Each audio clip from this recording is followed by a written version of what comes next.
Halo, selamat pagi. Berjumpa lagi dengan Dokter Kristiawan, spesialis sehat. Di samping saya, tahu dong, ada Dokter Fajar, spesialis neuro. Kebetulan Dokter Kris ada di Balikpapan. Ya. Mumpung ada ahlinya nih, jadi saya mau nanya. Tanda-tanda dini gitu, Dok. Ya. Kita kena stroke tuh bagaimana? Ya. Supaya kita selalu waspada kan gitu ya? Ya.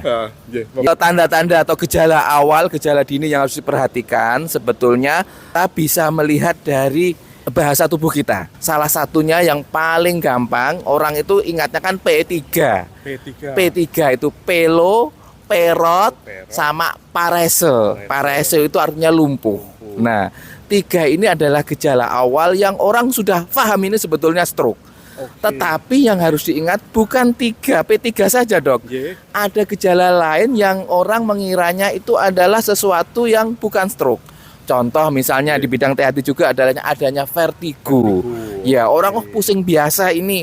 Sudah biasa kita beli obat warung. Nah, ternyata vertigonya sentral. Ternyata ada stroke di otak bagian belakang. Nah, ada juga gejala tiba-tiba sakit kepala mendadak. Sakit kepala mendadak. Iya. Ya, sakit kepalanya itu berbeda dengan keseharian. Pokoknya pengalaman pertama. Sesuatu yang pertama itu memang harus diperhatikan, Dok. Kemudian yang selain pusing, sakit kepala, muntah yang mendadak. Iya. Jadi muntahnya itu kadang kita sebut namanya proyektil, tanpa didahului mual dulu. Nah, dan yang kedua yang dilupakan adalah sifatnya mendadak, Dok.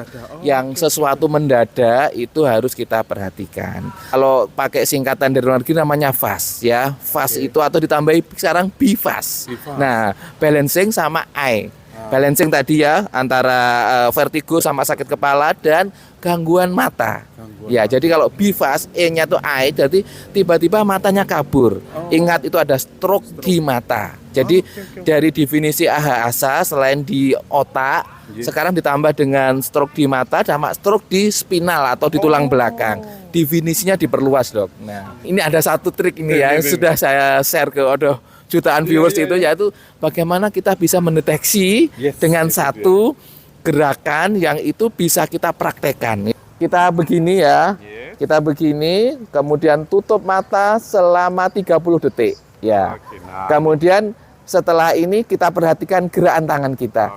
Jika kita tetap seperti ini, insya Allah sehat walafiat. Tetapi apabila tangan kita itu tiba-tiba turun gini, otomatis sendiri ya lemesnya. Ini adalah parese yang sangat lemah atau yang tidak ketahuan, Dok. Namanya pronator drift. Pronator drift itu tangannya harusnya begini, tiba-tiba berbalik. Ya, itu ada kelemahan yang sangat